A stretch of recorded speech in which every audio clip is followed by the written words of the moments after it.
Paskong-Pasko na mga ka-simple, and today magluluto tayo ng malagkit but not kakanin. Gagawa tayo ng Ilonggo style arroz valenciana. Let's start cooking.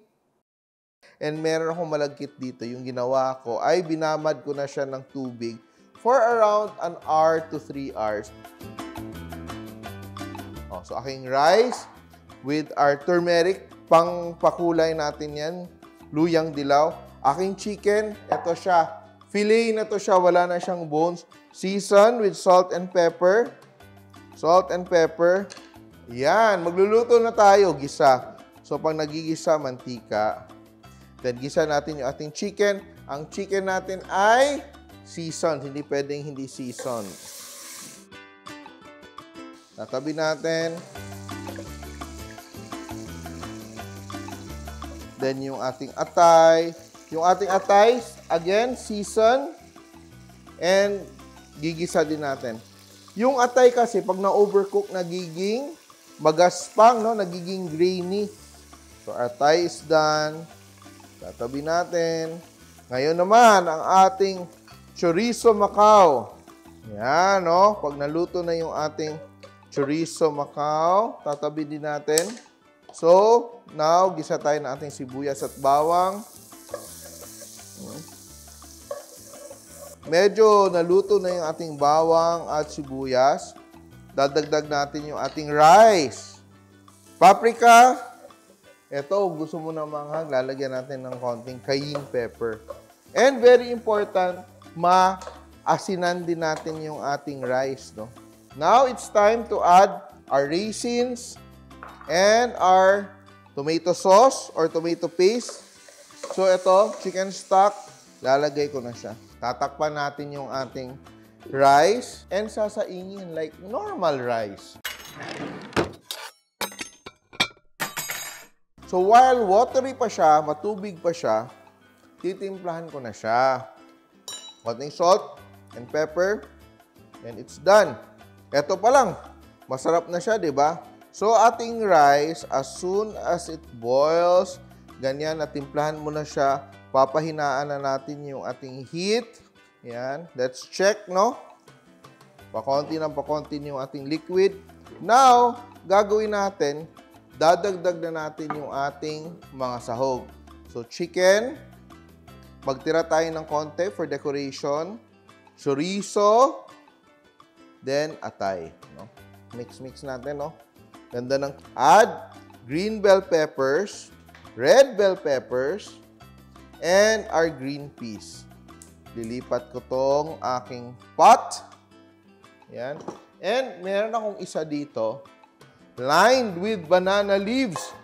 And yung gagawin ko dito ay, di ba may natira tayong mga meats. Now, I will arrange. Arrange natin siya. Nice, no? Yung red, makita yung green. Green peas. Ayan. Lagyan natin ng egg. Pwedeng ganyan, pwede ding pabaliktad. No? Add your egg. Then now, it's the time we will add our malagkit on top. So, dito na siya mag-i-in-in. Ito pang project nyo to sa Pasko, ha? Yan, no? Sobrang bango ng ating valenciana. Press down natin. And all the flavors will come together. Tingnan mo, ha, hindi siya matubig, ha? Hindi siya watery. Tama lang yung luto niya. So, lulutuin natin siya mga 10 to 15 minutes slow fire. So, gusto natin yung may crust, no? Medyo may tutong sa ilalim. Then, pag binaliktad natin, yun ang presentation mo.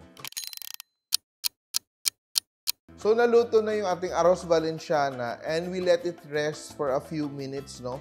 So, para mag-set siya. Look at that, no? Very nice. Moment of truth. Ito yung gagawin natin. Yan. And babalik rin natin yung ating valenciana. Dapat, kailangan mo mag-diet bago mo gawin para hindi tumama yung handle sa tiyan mo. Pero, sorry, Pasko. Santa Claus ang peg ko. 1, 2, ready? Good luck to me. Oh.